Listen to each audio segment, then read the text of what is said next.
कलकत्ता इसे भेजा करती थी। भैया हाथरस में हमारे बहुत बड़े लीडर थे, यहाँ पर भी मैं आया हुआ हूँ। तो लगातार मैं इधर उधर टूर पे जाता था। तो टूर में क्या, शाम को कपड़े के होलसेलर शाम को 6 बजे सबकी दुकानें बंद हो जाती, 6-7 बजे। रिटेलर तो 8-9 बजे तक लेते हैं, लेकिन होलसेल की दुकानें सब 6-7 बजे बंद हो जाती। तो 6-7 बंद होने के बाद हम थोड़ा फ्री हो जाते थे। तो हमारे जितने भी साथी थे, कलीग थे, जो मार्केटिंग के दूसरी कंपनियों के थे, एक सिटी में मिल जाते थे। सभी लोग रात को 8 बजे ना ढक्कन खोलकर पार्टी करते थे। किसका ढक्कन खोलते हैं कुछ समझा नहीं मिलता, बहुत इंटेलिजेंट। सब ढक्कन खोलकर पार्टी करते थे, हम पार्टी नहीं करते थे। हम उस जमाने में भी दोस्त बनाते थे, उस जमाने में भी दोस्त बनाते। आपको आश्चर्य होगा, relationship is the byproduct of sale. जिन दिन लोगों से दोस्ती करना आप सीख गए ना, तो कमाल हो जाएगा दुनिया के किसी भी प्रोफेशन में आप जाए, किसी भी प्रोफेशन में। रिलेशनशिप को तवज्जो दीजिए, क्योंकि रिलेशनशिप है ना, तुरंत फल नहीं देती। जैसे आज रिलेशन बनाया, कल फल नहीं आएगा, ये फ्यूचरिस्टिक होता है। कभी 10 साल बाद भी आता है, कभी 50 साल बाद भी आता है, लेकिन एक रिलेशनशिप का फल तो आता ही आता है, 101% आता है। तो रिलेशनशिप बनाइए, कौन कब कहां काम आ जाएगा पता नहीं है, कैसे भी नहीं पता लगा। तो हम क्या करते थे, 50 रुपए ले जाते थे कलकत्ता में, और टैक्सी वाले में देखते थे कि कौन सा ऐसा टैक्सी वाला है जिसके बाल जमे हुए, जिसने अच्छे कपड़े पहन रखे हैं, जिसको लगता है कि पढ़ा लिखा आदमी होकर मजबूरी से टैक्सी चला रहा है। ऐसे आदमी की हम तलाश करते हैं। इसको कहते हैं नब्ज को टटोल लेना। हम पहले देखते थे, आप भी जब कपड़े पहनते हैं ना, तो लोग बाग आपको कपड़े के तरीके को देखकर ही समझ जाते हैं कि आपका लेवल क्या है ना। तो हम यूं 50 रुपए लेकर जाते थे और देखते थे कि कौन सा बच्चा ठीक लग रहा है मुझे, तो जो भी ठीक ठाक लगता था उसके पास जाकर इंट्रोडक्शन देते। अब देखिए, दोस्ती का वसूल बता रहा हूं, दोस्ती होती कैसे। हमें दोस्ती करना ही नहीं आता। हम क्या करते हैं, पहले दिन प्रॉफिट एंड लॉस की गणित करने लग जाते हैं कि इससे दोस्ती करने का फायदा है कि नहीं है, और उसने कभी दोस्ती पक्की होगी। हम 50 रुपए लेकर जाते थे और उसको टैक्सी वाले को कहते थे, भैया राजस्थान से आया हूं, पहली बार कलकत्ता में आया हूं, कलकत्ता घूमना चाहता हूं, मुझे पता नहीं कि कलकत्ता में देखने लायक क्या क्या चीजें हैं, देखना चाहता हूं, बहुत मन है, लेकिन बजट नहीं है, सिर्फ 50 रुपए। ये 50 रुपए ले लो, जो भी आप घुमा सकते हो घुमा दो। जब भी आप किसी से दोस्ती करने जाएं, अपने आप को बढ़ा चढ़ाकर मत बताइए, नहीं तो आपकी दोस्ती कभी होगी ही नहीं। 90% दोस्ती का पता है। मेरा नाम मुकेश कोठारी है, मेरे पास 3 स्टार होटल है, और मेरे पास ये है वो है, और क्या हालचाल है, वो हाथ जोड़ देता है, बहुत बड़ा आदमी है भाई तुम्हारी, इससे क्या दोस्ती कर। दोस्ती करने के लिए बराबरी पर आना पड़ता है। जब तक सामने वाले को ये लगता नहीं कि ट्यूनिंग सेट नहीं हो रही है, तब तक वो आपके नजदीक आएगा नहीं, वो आपसे दोस्ती कभी करेगा नहीं। तो मैं जब इंट्रोडक्शन देता था 50 रुपए देकर, तो उसके दिमाग में क्या होता था, क्या ये आदमी बड़ा भोला है, पहली बार आया, इतने सम्मान वाले आदमी तो बहुत कम मिलते हैं जो मुझे इतना सम्मान दे रहा है। वो कह नहीं कोई बात नहीं भाई साहब, इतने में मैं आपको हावड़ा ब्रिज दिखा दूंगा, बैठिए। मैंने कहा जो आपकी इच्छा है वो दिखा दीजिए, मुझे कोई दिक्कत नहीं है, मैं एक एक करके देख लूंगा। तो मुझे वो बिठा देता। वो सोचता कि मैं हावड़ा ब्रिज देखने आया, मेरा हावड़ा ब्रिज देखने का कोई मतलब नहीं था, मैं तो एक दोस्ती करना चाहता था, एक दोस्त बनाना चाहता था। उसके पीछे बैठकर मैं उससे प्रश्न करता, ए भाई तेरा नाम क्या है, तू कौन से गांव का है, तू कितना पढ़ा लिखा है, इतना पढ़ा होगा तो टैक्सी क्यों चला रहा है, टैक्सी चलाना तेरी क्या मजबूरी है। दुखती हुई नस पर जो ही आप पैर रखोगे ना, सामने वाला कहरा जाएगा, क्योंकि हर आदमी के मन में भड़ास है, हर आदमी के चैलेंज है जीवन के, हर आदमी अपने चैलेंजों का गुणगान करना चाहता है। लेकिन मजे की बात है कि हर आदमी चाहता है गुणगान करना, सुनने वाला कोई नहीं। सुनना सीख लोगे तो दोस्ती शुरू हो जाएगी। सुनना सीख लोगे तो दोस्तियां बनना चालू हो जाएगी। हम सुनते नहीं, बोलते, इसलिए दोस्ती होती है। सुनो ना लोगों को सुनोगे दोस्ती बन जाएगी, क्योंकि दोस्ती एक पानी और खाद के रूप में काम करती है। सुनना, अगर किसी आदमी को सुनोगे वो आपके नजदीक आए, क्योंकि सब बोलना चाहते हैं, सुनना कोई चाहता है। जब मैं उसे कहता था तेरी क्या मजबूरी है, इतना पढ़ा लिखा होकर टैक्सी चला रहा, वो कहे बाबूजी क्या बताऊं। मैंने कहा बताओ ना सर। अरे हम बिहार के छपरा में पैदा हुए, जब हम 10 साल के थे ना बाबूजी, तब हमारे पिताजी चल बसे। 3 बड़ी सिस्टर थी, उनकी शादी की जवाबदारी मेरी आ गई। बच्चों को मैंने पढ़ाया, मैंने आज दिन तक शादी नहीं की इस जिम्मेदारी के नाते। अब मैं केवल उसको देखकर गर्दन हिला रहा हूं। गजब का आदमी। भगवान ने जरूर तेरे साथ अन्याय किया है। जब आप संपत्ति देते हैं तो लोग आपके नजदीक आते हैं। तो मैं जब उसको सुनता था ना तो खुलना चालू होता है, क्योंकि दोस्ती करोगे तो राज उगलेंगे, दोस्ती करोगे तो राज उगलेंगे। जिस दिन आपने लोगों से दोस्ती करना चालू कर दिया, लोग राज बताना चालू कर देंगे आपको राज तब तक नहीं बताएंगे जब तक आप जिगरी दोस्त ना होंगे। आप राह चलते किसी आदमी से अपनी घर की समस्या को डिस्कस करते हैं क्या? लेकिन आप खास दोस्त से अपनी घर की समस्या को भी डिस्कस करते हैं। तो जब मैं उससे बात करता था ना तो उसको लगता था ये बहुत अच्छा आदमी है। वो गाड़ी को धीरे धीरे चलाकर मुझे पूरी स्टोरी सुनाता। तभी मैं उसे कहता यार रुक ना भाई, मेरे पास 20 रुपए और हैं, गोलगप्पे खाते हैं। वो कहता आप खा के आओ ना। अरे क्या बात कर रहा है यार, अकेला खाऊंगा क्या? उसको जबरदस्ती पकड़ता था। 10 रुपए के गोलगप्पे वो खाता था, 10 रुपए के मैं खाता था। दोस्ती और निकट आती थी, और निकट आती थी तो राज निकलते थे। मेरा दोस्त मुझे कहता ए भाई एक बात बताऊं। मैंने कहा बता। यहाँ पर एक है ना इंपोर्टेड मार्केट है, मनीष मार्केट, जहां पर दुनिया की सारी इंपोर्टेड आइटम आते हैं।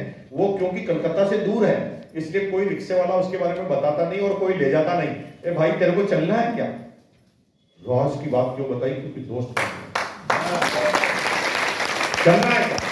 मैंने कहा भाई चलने का तो बहुत मूड है लेकिन पैसा नहीं है। अरे तेरे से पैसा लेंगे क्या?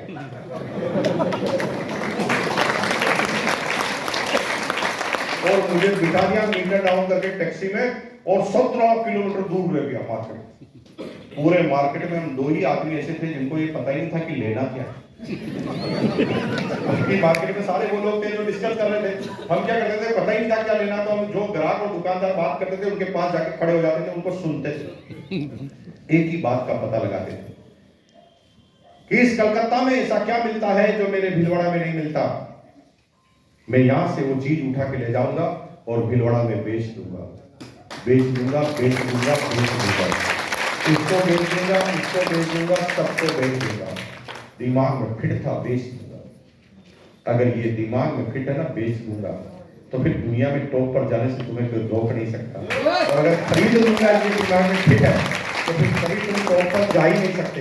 चाहे अंबानी हो, चाहे इलॉन मस्क हो, चाहे अडानी हो, चाहे रतन टाटा हो, चाहे बिल गेट्स हो, ये सारे वो लोग हैं जो बेचने के माहिर खिलाड़ी थे।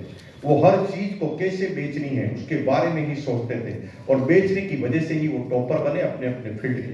बेच दूंगा। आपको आश्चर्य होगा, कभी मैं 4000 का सीडी प्लेयर लाता था, उस समय बहुत क्रेज था सीडी प्लेयर का, 5000 में भीलवाड़ा में बेच देता था।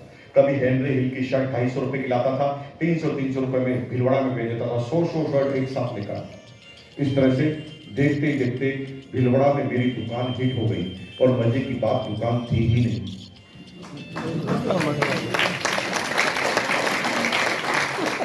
मेरे ग्राहक फिक्स हो गए। मजे की बात है किसी ग्राहक को पता ही नहीं था कि मिलता क्या, क्योंकि मैं हर बार एक नया आइटम लाता था। तो मैंने ऐसी क्लाइंटेज भीलवाड़ा में खोज निकाली। भीलवाड़ा में जितने भी अमीर लोगों के लड़के थे ना, वो मेरे परमानेंट कस्टमर थे, क्योंकि उनकी कमजोरी को मैं समझ गया था। क्योंकि उन्हें अमीर दिखना था, अमीर दिखने के लिए उन्हें जरूर ऐसी कोई चीज रखनी पड़ेगी जो आम आदमी के पास नहीं होती, तभी तो अमीर लगेंगे। जैसे आप रेबेन का चश्मा पहनेंगे, राडो की घड़ी पहनेंगे तो ही अमीर लगेंगे, बाकी अमीर गरीब में शकल का तो ज्यादा अंतर नहीं होता। तो मैंने ऐसी चीजें लाना चालू किया, तो अमीरों के सारे जो लड़के थे ना, वो मेरे परमानेंट ग्राहक हो गए। और सब में कंपटीशन था कि मुकेश कोठारी के जो भी लाएगा भीलवाड़ा में ऐसी चीज लाता है जो भीलवाड़ा में मिलती ही नहीं, तो सारी चीजें मेरी आते ही बिक जाती थी। कुछ अमीरों के लड़के तो मुझे एडवांस में पैसे देके जाते थे। मुकेश जी ये 500 रुपए रख लो, जो भी लाओ मुझे देना। क्या लाओ न उसे पता था, मुझे पता था, लेकिन उसे भी पता था कि कोई चीज ऐसी ही लाएगा जो भीलवाड़ा में मिलती नहीं, और मुझे भी पता है कि मुझे ऐसी ही चीज लानी है जो भीलवाड़ा में मिलती। देखते ही देखते 1999 में 12, 13,000, 14,000 एक्स्ट्रा इनकम के रूप में मैं कमाने लगा। 13,000 सैलरी, 13,000 इनकम, 26,000 की टोटल इनकम, और हमारा जीएम था ना, उसकी सैलरी केवल 17,000। सब कुछ जीवन में ठीक था। मेरे पास एक स्कूटर था LML वेस्पा 150 NV, था नहीं, अभी भी है। अभी हम उसका एक मंदिर बना रहे हैं भिलवाड़ा के अंदर। भिलवाड़ा में अभी हमारा एक मकान बन रहा है जिसकी लागत है 25 करोड़ रुपए। कितनी? 25 करोड़ रुपए की लागत है। 19 करोड़ का तो प्लॉट ही है। सिटी के हार्ट ऑफ टाउन में 50,000 स्क्वायर फीट जगह पर रेलवे स्टेशन के नजदीक इतनी बड़ी जगह मिलना ही है संभव है। हमने 10 साल तक प्लानिंग करके थोड़ी थोड़ी जगह खरीद कर इतनी बड़ी जगह बना दी, और वो 50,000 स्क्वायर फीट जगह पर हम अपना गार्डन, अपनी झोपड़ी, मंदिर, ऑडिटोरियम, आरसीएम का बाजार और मजे की बात अपना घर, ये सारी चीजें एक ही जगह पर यूट्यूब स्टूडियो के साथ बना रहे हैं। और वहां पर हम एक मंदिर बना रहे हैं, स्कूटर महाराज का मंदिर। ये इन सारी बातों में हम इसका जिक्र क्यों कर रहे हैं? क्योंकि मेरे आपकी क्या फर्क पड़ेगा, मेरा 25 करोड़ का मकान हो या 40 करोड़ का, आपको कोई फर्क नहीं पड़ता। मैं इसलिए बता रहा हूँ कि जब 6-7-8 महीने में भी तुलसी का पेंट चल रहा है उसके ऊपर, 7-8 महीने बाद जब वो कंप्लीट हो जाएगा तब आप भिलवाड़ा जब भी आए तो हमारे मंदिर पे जरूर बना रहे हैं, है ना, दर्शन करने के लिए जरूर आए और स्कूटर की कहानी सुने। मैं इसलिए नहीं बुला रहा हूँ कि मुझे कोई दान दक्षिणा की जरूरत है आपकी, मैं इसलिए नहीं बुला रहा हूँ, नाश्ता भी मैं फ्री में कराऊंगा आपको। आप सिर्फ वहां आए तो वहां विजिट करें, स्कूटर की कहानी को सुने। अगर वो स्कूटर मेरी जिंदगी में नहीं होता तो मुकेश कोठारी यहाँ पर होता ही। मेरे जीवन में जितना साथ मेरे स्कूटर ने दिया, किसी ने इतना साथ नहीं दिया। यानी अपलाइन के बाद सबसे बड़ा साथ मेरा स्कूटर का था। तो स्कूटर की कहानी को सुनेंगे। तो मेरे पास स्कूटर था, शनिवार का दिन था, मैं बहुत खुश। शनिवार के दिन सभी कर्मचारी खुश होते हैं, क्या सुनो? क्यों? छुट्टी है, कल संडे, कल कोई बॉस नहीं है। कभी भी किसी कर्मचारी को हार्ट अटैक आता है ना तो गारंटेड संडे की नाइट होती है, पता कर लें।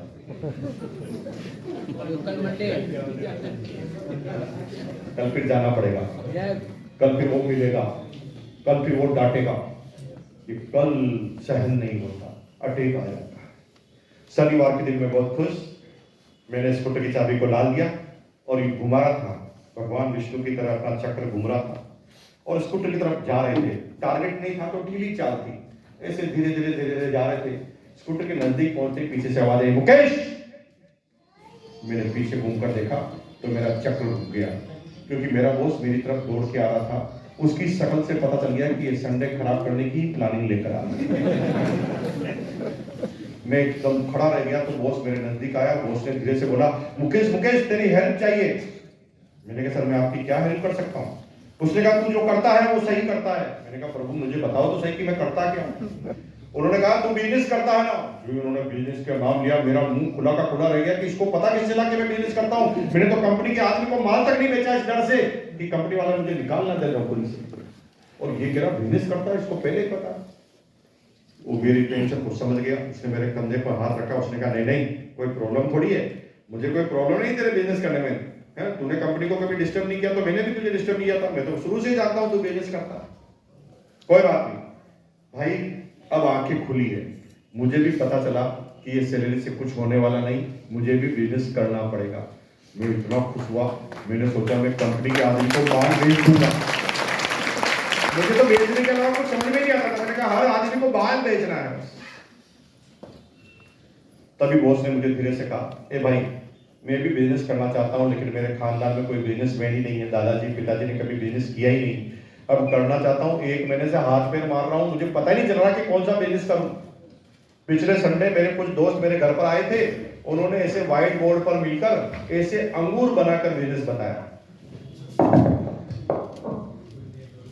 ऐसे ऐसे ऐसे ऐसे ऐसे अंगूर के दाने बनाकर ऐसे ऐसे बिजनेस बता रहे थे और कह रहे थे कि तू ऐसे करेगा तो अमीर बन जाएगा। ए भाई मेरे तो पल्ले ही नहीं पड़ रहा कि क्या बता रहे। भाई तेरे से माफी चाहता हूं, तेरे से बिना इजाजत लिए मैंने उनसे एक बात बोल दी। मैंने कहा क्या बोल दी? मैंने उन्हें कह दिया ये तुम क्या बिजनेस करते हो? बिजनेस करता है मेरा भाई मुकेश कोठारी। अगर तेरे अंदर ताकत है तो अगले संडे को वापस आना और मैं बुलाऊंगा मुकेश कोठारी को, उसे समझाकर बताना। अगर मेरा भाई मुकेश कोठारी कह देगा कर ले तो कर लूंगा। ए भाई कुछ गलती तो नहीं की मैंने कहा नहीं सर आपने, हम आपके हैं, आप कुछ भी बोल सकते हैं, आपके अधिकार है। द टाइप ऑफ इन्विटेशन सिखा रहा हूं मैं आपको। हर आदमी को इनवाइट करने का तरीका अलग है। हम क्या इनवाइट करना ही नहीं जानते, फिर कहते रिजल्ट नहीं आते। 10 को बुलाते हैं, अकेले ही मीटिंग में आ जाते हैं, कोई आदमी साथ ही नहीं आता, क्योंकि इनवाइट करने के लिए क्यों का होना बहुत जरूरी है। क्यों आए? हम शादी के निमंत्रण पत्र की तरह सबको इनवाइट कर देते हैं, इतनी तारीख को 11 बजे आ जाना। क्यों आएगा वो? क्या काम बिगड़ गया? अपनी नौकरी के 1000 रुपए छोड़कर क्यों आएगा? 2000 रुपए छोड़कर आएगा क्यों? अगर उस क्यों को क्लियर नहीं किया तो आपके रिजल्ट हमेशा 0 ही रहने वाले। हर आदमी को इनवाइट करने का तरीका होता है। जब आप स्टूडेंट को इनवाइट करते हैं ना, तो करियर को फोकस करना पड़ता है, करियर समझाना पड़ता है। जब आप एक घरेलू महिला को इनवाइट करते हैं ना, जो पढ़ी लिखी है, जिसका पति 2 लाख रुपए पर मंथ कमाता है, उसको आपको स्वाभिमान को जमाना होगा। क्या कहना होगा? भाभी जी, आपके अंदर इतना पढ़े लिखे हैं, आप इतनी काबिलियत है, और आप क्या कर रहे हैं घर में बैठे हुए? 5000 रुपए के लिए आपको पति के सामने हाथ फैलाना पड़ता है। आप पार्ट टाइम काम करते, अपनी जिम्मेदारी को निभाते हुए, अपने पति की सेवा करते हुए, बच्चों का ध्यान रखते हुए आप इतना पैसा कमा सकते हैं कि थाईलैंड और अमेरिका आप अपने पति को अपने पैसों से घुमाने ले जा सकते हैं। अंदर की भावनाओं को जब तक जगाओगे नहीं, तब तक सामने वाला आएगा। हर आदमी को समझाने का तरीका अलग होता है। अगर कोई गरीब है ना, तो उसे रोजी रोटी सिखानी पड़ेगी। अगर कोई मिडिल क्लास है ना, तो उसे लखपति बनना सिखाना पड़ेगा। लेकिन अगर कोई लखपति है ना, तो पैसे बताने से वो कभी नहीं आएगा, उसे सिक्योरिटी समझानी पड़ेगी। क्यों भाई? कोरोना आएगा, तेरा बिजनेस कब चौपट हो जाएगा पता नहीं, लेकिन हमारा एक ऐसा बिजनेस है कि कोरोना में भी डबल हो जाता है। आपको वहां सिक्योरिटी समझानी पड़ेगी, और अगर आपको ये समझाना आ गया तो आपके रिजल्ट आना चालू होंगे, क्योंकि आप अलग अलग नसों पर अलग अलग तरह के पैर रखेंगे, और आदमी आने के लिए मजबूर हो जाएगा कि इस प्रश्न का उत्तर तो उसके पास है नहीं। ऐसा क्या प्रश्न बोले कि उसका जवाब केवल हार्डशिप के फंक्शन में ही मिले, और वो इस वजह से इस जवाब को जानने के लिए आ जाए, क्योंकि जब तक वो आंसर उसे नहीं मिलेगा तब तक वो परेशान रहेगा, उसे नींद नहीं आएगी। उस क्यों को जगाना पड़ेगा। तो मेरे बॉस ने मुझे इनवाइट कैसे किया? As a expert. अगर वो मुझे कहता ना, मुकेश कोठारी चल तुझे बिजनेस बताता हूं, तो मेरा ईगो बढ़ जाता। मैं क्या कहता? अच्छा, अब तू मुझे बिजनेस बताएगा? 6ठी क्लास से करता हूं मैं। तो मेरे बॉस ने मेरे ईगो को समझ लिया। उसने मुझे क्या बोला? अरे भाई, तू महान है, इतना बड़ा एक्सपर्ट है, बिजनेस तो मुझे करना है, राय चाहिए तेरी, तू आ, मुझे बता, करना है कि नहीं करना? आएगा? मैंने कहा यस सर, क्या बात कर दी है, आपके लिए नहीं आएंगे तो किसके लिए आएंगे? 10 बजे आना। मैंने कहा ओके 10। ए भाई, टाइम पे आ जाना। आपके आदमी अभी तक भी आ रहे। मैं 10 मिनट पहले आ गया। माइक वाला राजू दादा माइक वाला नहीं आया था ना, उससे पहले मैं आ गया। वो माइक वाला नहीं आया, उससे पहले मैं आके बैठ गया, क्योंकि दिमाग में कोई टेंशन नहीं। यहाँ पर कुछ लोगों की शक्ल से लग रहा है कि किडनैप करके लाया है। आना ही नहीं चाहता था बेचारा, डबल से घुमा फिरा के आ गया। हमारे को कोई टेंशन नहीं थी, क्योंकि हम तो ऐसे एक्सपर्ट गए थे ना भाई, समझाना है, समझकर बताना है, करना है कि नहीं करना। आके बैठ गए पहली सीट पर। हमारे बाद माइक वाला आया, उसने माइक सेटअप किया, फिर लोग बाग आके बैठने लगे।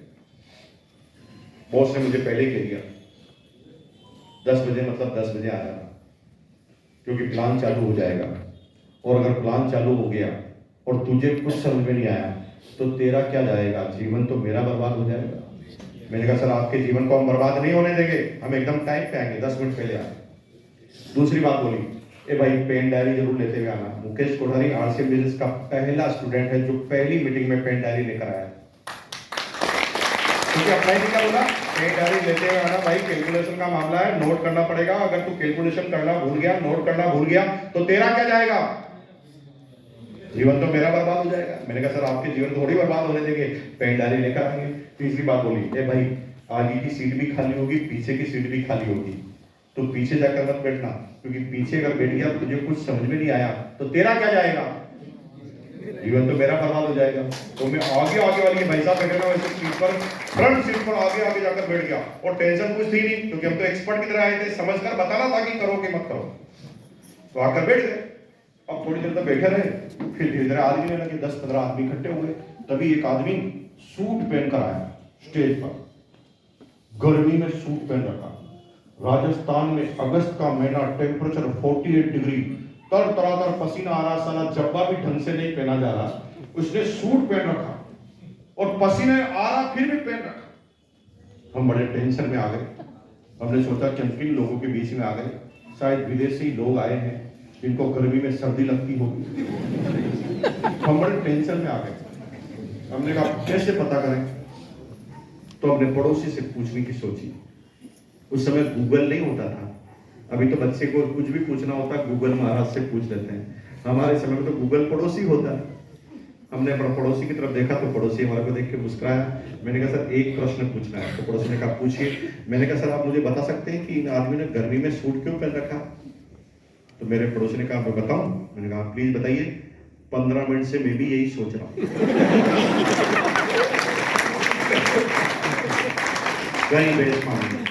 मुझे पहली बार लगा कि यार मैं अकेला ही पागल नहीं हूँ, मेरे आसपास के सारे लोग बड़े भाई बहन मेरे अच्छे हैं, सब लोग बराबरी के होते तो खुशी होती है। जितना वो जानता हूँ उतना भी ये जानता हूँ, उसको भी पता नहीं और मेरे को भी पता नहीं। तो मैंने लगा कि पक्का यार मिल गया मुझे, जिसको बराबर दिमाग का लेवल। हम दोनों मिलकर सुनने लगे। तभी दूसरा आदमी स्टेज पर आया। आते ही उसने कहा भाई और बहनों ये जोश का बिजनेस है। मैं फुल टेंशन में आ गया। मैंने कपड़े का बिजनेस सुना था, जूते का बिजनेस सुना था, इलेक्ट्रॉनिक का बिजनेस सुना था, जोश का बिजनेस। फुल टेंशन में और कुछ समझ में नहीं आ रहा। मैंने कहा ये पागलों की जैसे क्या बात करें, जोश का भी कोई बिजनेस होता? थोड़ी देर बाद वो थक थका के चला गया। तीसरा आदमी आ गया। तीसरा आदमी ने कहा भाइयों ये जोश का बिजनेस है, इसलिए बजाओ ताली।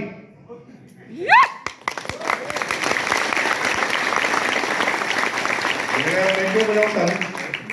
और भगवान कसम मैंने एक भी ताली नहीं बजाई। यहाँ पर भी जो अभी तक ताली नहीं बजा रहा, मेरी कैटेगरी का आदमी, उसको देख के बहुत खुशी हो रही है मुझे, मेरी जगह जाएगा, क्योंकि मैंने भी ताली नहीं बजाई।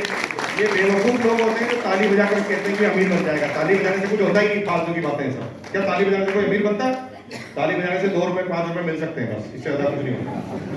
ये कुछ नहीं होता ताली वाली बजाने से, ये तो साइंस है, खुद को समझनी पड़ती।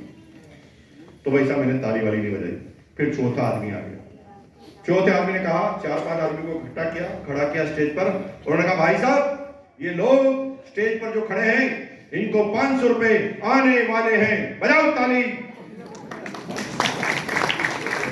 क्योंकि कंपनी को चालू हुए 3 दिन हुए थे, अब उन्होंने 2-4 आदमी को ज्वाइन कराया होगा, 500 आने की कोई संभावना बढ़ रही होगी, तो उन्होंने ताली बजाया। तो मुझे बहुत गुस्सा आया। मैंने कहा अच्छा ये कोई बात हुई, इनको 500 आने वाले और ताली मैं बजाऊं? अरे इनको 500 आने वाले तो इसकी बीबी बजाएगी ताली, इसकी चाची बजाएगी ताली, इसका पड़ोसी बजाएगा ताली, इसका मामा बजाएगा ताली, मैं क्यों ताली बजाऊं? और भैया मैंने ताली नहीं बजाई।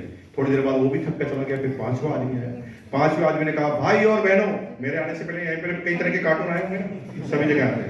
5वें नंबर का जो कार्टून आया वो सबसे पहले क्या बोला, भाई और बहनों मैं अब आपके सामने बुलाने जा रहा हूं दुनिया के सबसे बड़े कार्टून को, सबसे लास्ट में। यहां सबसे लास्ट में कौन है?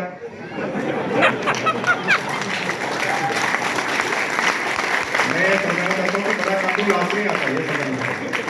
आज का कार्टून मैं हूँ, उस समय के कार्टून थे बीसी चावड़ा जी।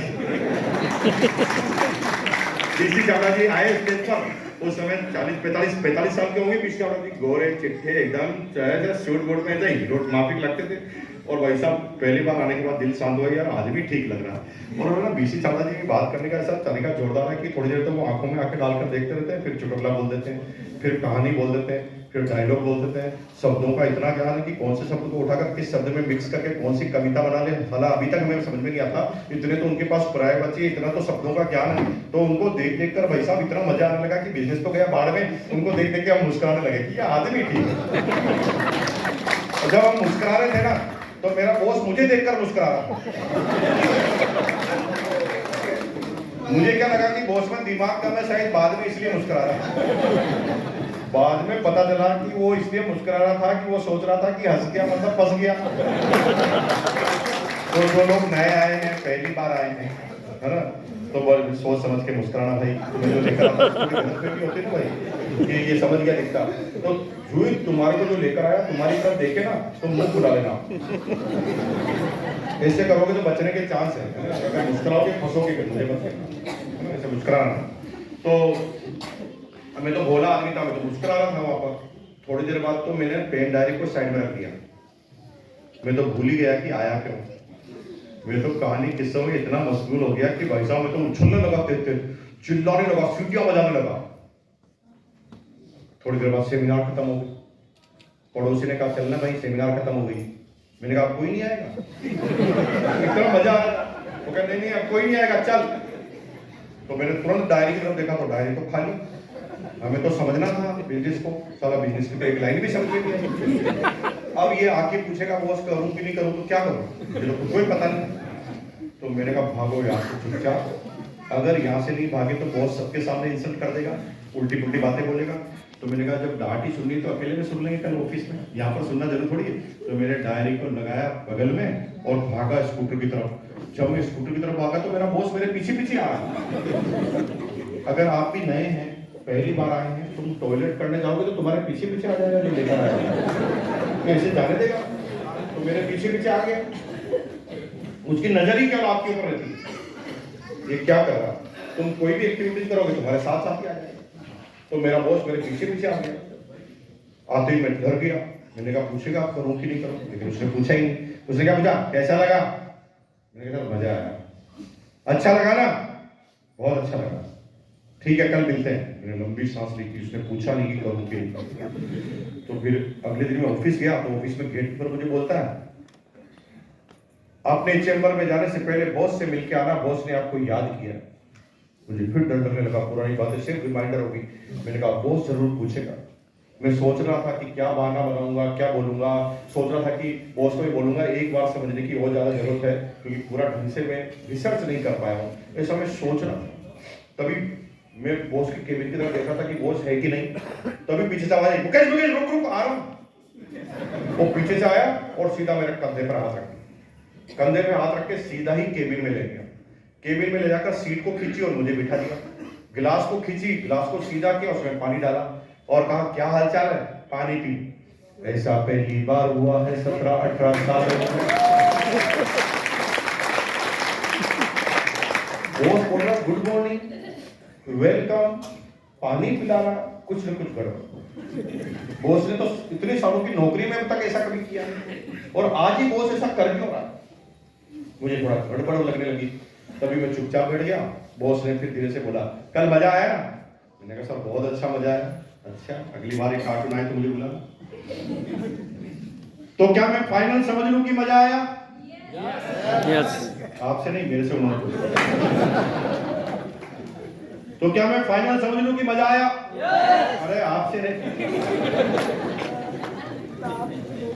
नए आदमी से पूछ रहा हूं।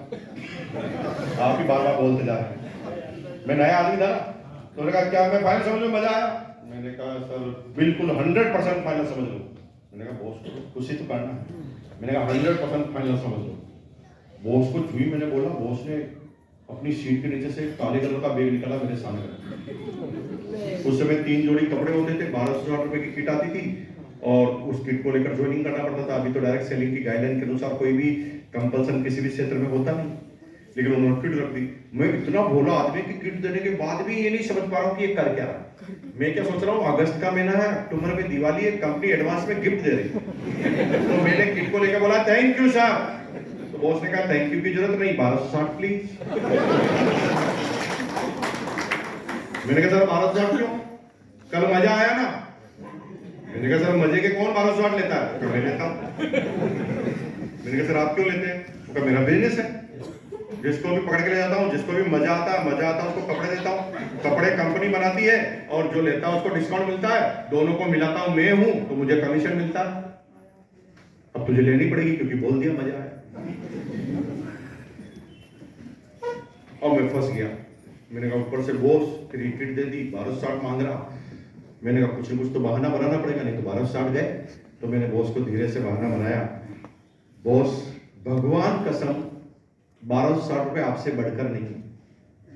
मैं 1260 अगर मेरे पास होता ना तो तुरंत निकाल कर दे देता, लेकिन आप ही बताओ, हम नौकरी वाले आदमी हैं, लास्ट डेटों में 1260 रुपए जेब में मिलते हैं क्या? और महीने की 26 तारीख है। बॉस ने कहा यार बात एकदम सही कही। मैं एकदम खुश हो गया, मैं समझा बच गए।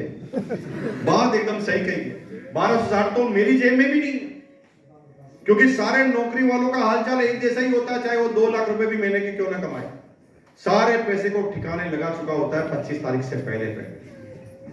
1 तारीख से 7 तारीख निकलती है खुशी खुशी, 7 से 14 राजी खुशी, 14 से 21 कसा कसी, 21 से 28 फाका कसी।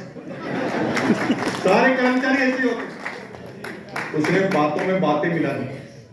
क्या समझाना चाहता हूं? Don't criticise, don't condemn. Criticise मत कीजिए, खंडन मत कीजिए जब किसी के पास प्लान लेकर जाए, क्योंकि सामने वाला ये भी कह सकता ना, ये कौन सी कंपनी आरसीएम, तुम्हारे से बड़ी कंपनी तो मैं करता हूं। तुम ये मत कह देना नहीं सबसे बड़ी आरसीएम है, नहीं तो तुम्हारे से बात ही नहीं करेगी। तुम्हें क्या बोलना पड़ेगा? सर आपकी जानकारी के अनुसार आप ही की बड़ी होगी। बात को कंटिन्यू करने के लिए आपको खंडन नहीं करना है किसी बात का। तो मेरी अपलाइन ने मुझे क्या बोला, एकदम सही कहा तुमने, पैसे तो होते ही नहीं तेरे पास, क्या मेरे पास भी नहीं, इसलिए ये कागज पे साइन कर दे। मैंने कहा सर कागज पे क्या लिखा? इस पे लिखा है 1260 रुपए मेरी सैलरी से काट लिए जाएंगे। हाथ में पेन पकड़ा दिया, अब मैं बड़ा टेंशन में आ गया। बिजनेसमैन जो होता है ना, जब किसी कठिनाई में फंस जाता है ना, तो तुरंत निर्णय लेता है। निर्णय क्या लेता है? नहीं करूंगा। तो क्या सोचता है?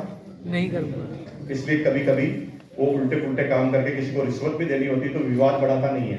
बिजनेसमैन क्या सोचता है, हमारा पिंड छूटना चाहिए, इसको कब तक लेके कैसे चलेंगे। आम आदमी क्या कहता है, अच्छा तेरे पिताजी में भी ताकत है तो लेके बता।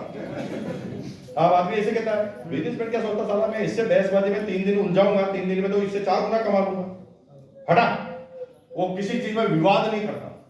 तो मैंने क्या सोचा, नहीं करूं तो मेरा दिमाग क्या कहता है, नहीं करेगा तो बॉस नाराज, बॉस नाराज तो इंक्रीमेंट आधा, 2000 की जगह 1000 ही लगेगा, साल के 12,000 का नुकसान, 10 साल के 1,20,000 का नुकसान, 30 साल की नौकरी बाकी है, 3,60,000 में अगर ब्याज जोड़ो तो 5 लाख का नुकसान। मैंने तुरंत साइन कर दिया। मैंने कहा 1260 के चक्कर में 5 लाख का कौन नुकसान कराएगा, भाड़ में गए, सोच लेंगे 1260 है ही नहीं। फटाफट साइन किए, उन्होंने मुझे किट दे दी। किट को ले जाके मैंने घर पर कहां फेंका, वो किट मुझे आज दिन तक नहीं मिली। आज दिन तक मुझे इस बिजनेस से कोई रिलेशनशिप ही नहीं था बिल्कुल। मैंने वो इसलिए ले लिया किट क्योंकि बॉस ने दे दिया, मजबूरी की। किट ले लिया। अब क्या करता था, प्रॉब्लम कहां चालू हुई? किट लेने से क्या प्रॉब्लम चालू हुई? बॉस ने उसकी डायरी में 4थे नंबर पे मेरा नाम लिख दिया, list of downline Mukesh Kothari.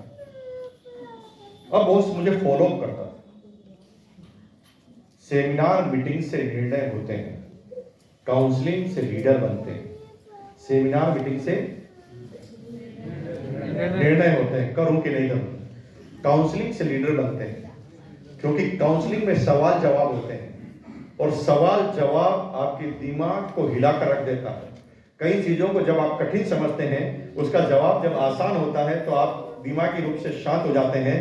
और कई बार आम दिखने वाला आदमी बड़ा काम कर जाता है जब उसे सही सवाल का सही जवाब मिल जाता है।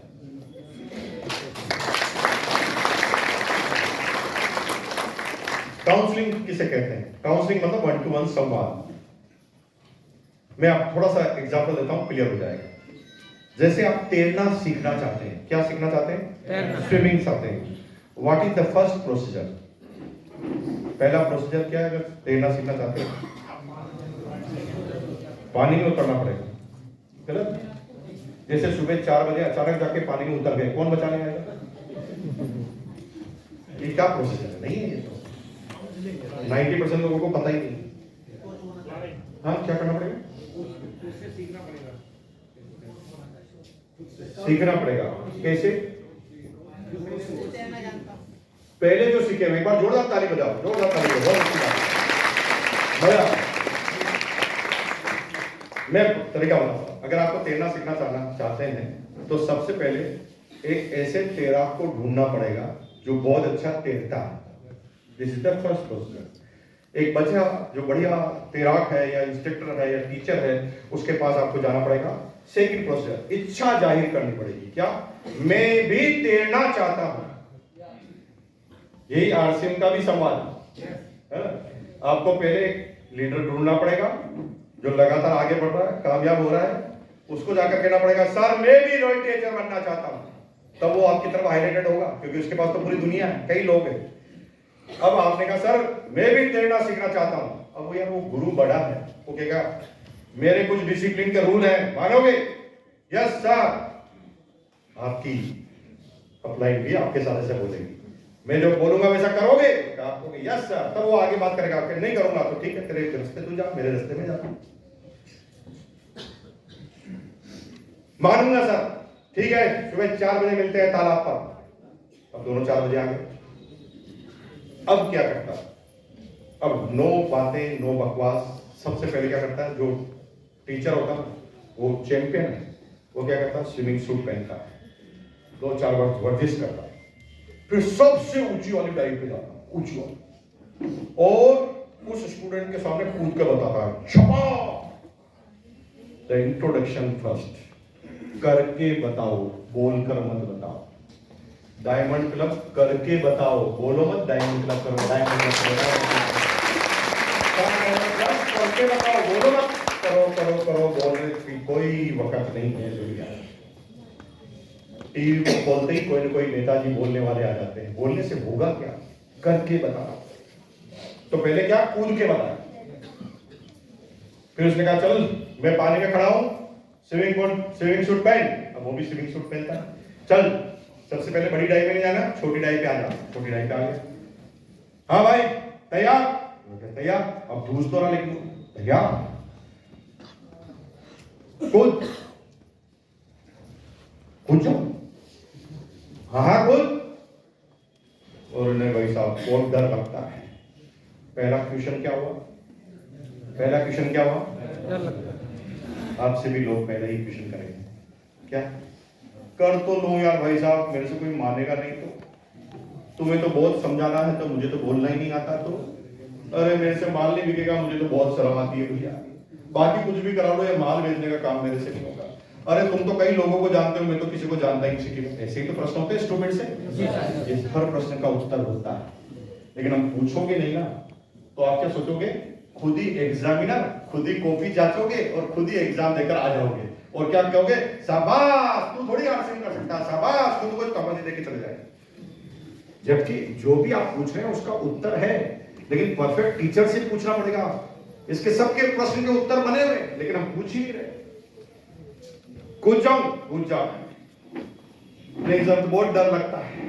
अब लीडर क्या कह रहा है, किस बात का डर है तुझे, 17 साल से तैर रहा हूं, 170 तैराकों को तैयार कर दिया। आज मेरे स्टूडेंट कई बड़े बड़े तैराक हैं जिन्होंने गोल्ड मेडल लिया है, 17 साल का इतिहास है, आज दिन तक एक को भी डूबने नहीं दिया। और तू कैसे डूबेगा रे, तू जहां कूदेगा वहीं तो मैं खड़ा हूं, अगर तू गड़बड़ भी करेगा तो मेरा हाथ आएगा तेरा नीचे, तेरे को डूबने थोड़ी दूंगा। और सांस अपने बता, डूबने नहीं देगा, कंफर्म हो गया, कूद। ओके, अच्छा सर ये बताओ कूदने के बाद करना क्या होगा, काउंसलिंग चालू है, क्या करना है, पानी के अंदर सांस लेने की तैयारी मत करना। एक बार हवा भरे पेट के अंदर तो पानी के अंदर जाकर सांस मत लेना, क्योंकि हवा शरीर में भरी रहेगी तो शरीर को पानी ऑटोमेटिक ऊपर फेंक देगा। जब तेरा शरीर ऊपर आए तो तुम हाथों और पैरों से पानी को धकेलने की कोशिश करना। अच्छा ओके, लेकिन सर एक बात बताओ, मैं हाथ से नहीं लगा भूल गया तो अभी चिंता मत कर, मैं खड़ा हूं ना, डूबने तो नहीं दूंगा। जब इतनी सारी चीजें क्लियर होती है तब एक आदमी छपाक, और दुनिया के सारे तैराकों का निर्माण ऐसे ही होता है, और दुनिया में हर आरसीएम के डिस्ट्रीब्यूटर के शुरुआती प्रश्न यही होते हैं। इनको जितने क्लियर करोगे हर आदमी करना चालू कर देगा। पूरी पृथ्वी पर एक भी आदमी ऐसा नहीं है जो आरसीएम नहीं कर सकता, बस उसको सही गाइडलाइन नहीं मिल रही है, उसे पता ही नहीं है, उसे लग रहा है कि जो सबसे आसान काम है वो दुनिया का सबसे कठिन काम उसे लग रहा है, इसलिए वो कर नहीं पा रहा। ठीक कह रहा हूं कि नहीं कह रहा हूं? अब काउंसलिंग हुई, सबका नंबर आया, मेरा नंबर भी आया, चौथे नंबर पे मेरे बॉस ने मुझे कहा तू कुछ करता क्यों नहीं? मैंने कहा सर क्या करना, आप बताते क्यों नहीं? वो कहा सिंपल है, जो मैंने तेरे साथ किया तू लोगों के साथ कर। मैंने कान में जाकर पूछा कि आपने मेरे साथ किया क्या? तो उसने कहा देख तेरे को मीटिंग नहीं लेके, तेरे को मजा आया, पिट दी, तू भी ऐसे पिट दे, 3 कपड़े बिक जाएंगे, तो तेरे की भी इनकम आएगी। तो मुझे गुस्सा आया,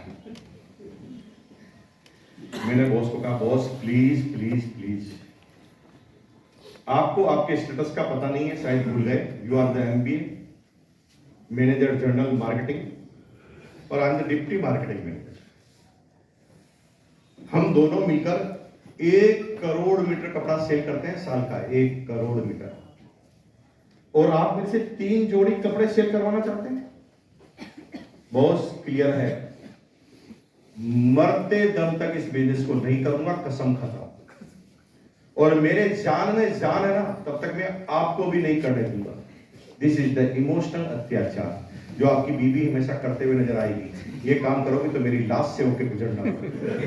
इसे थोड़ा अपना तो लगता है ना, अपना तो लगता है कि अपना आदमी कोई धोखा।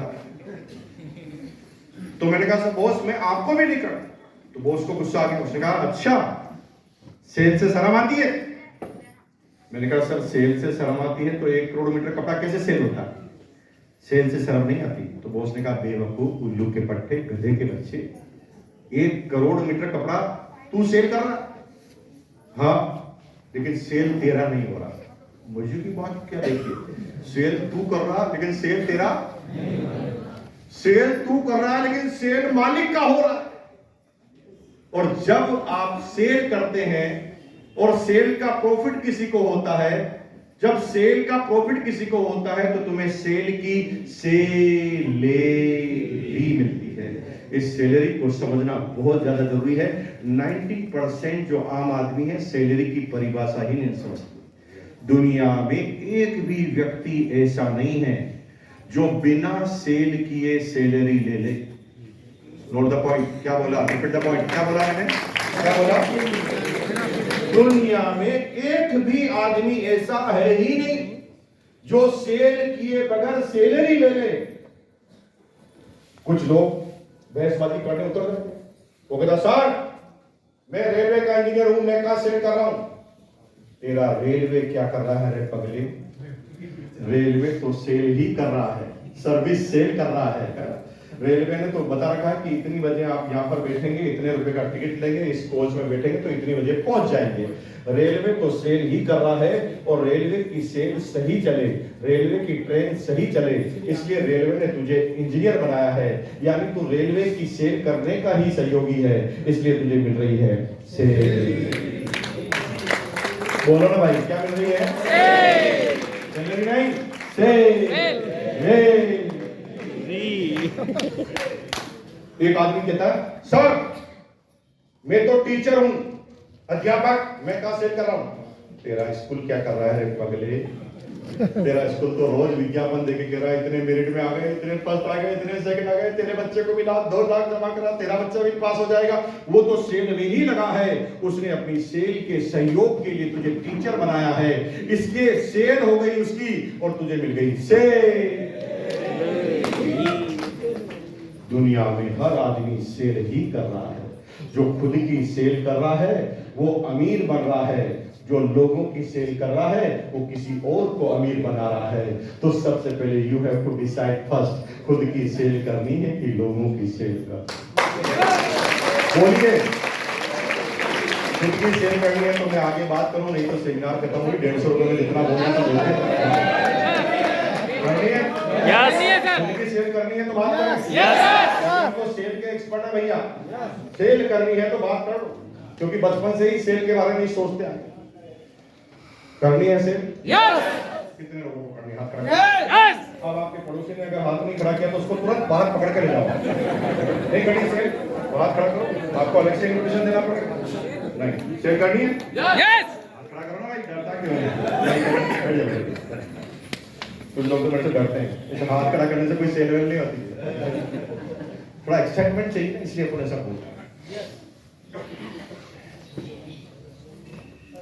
जब मुझे पता लगा, oh thank you very much, थोड़ा गरम है।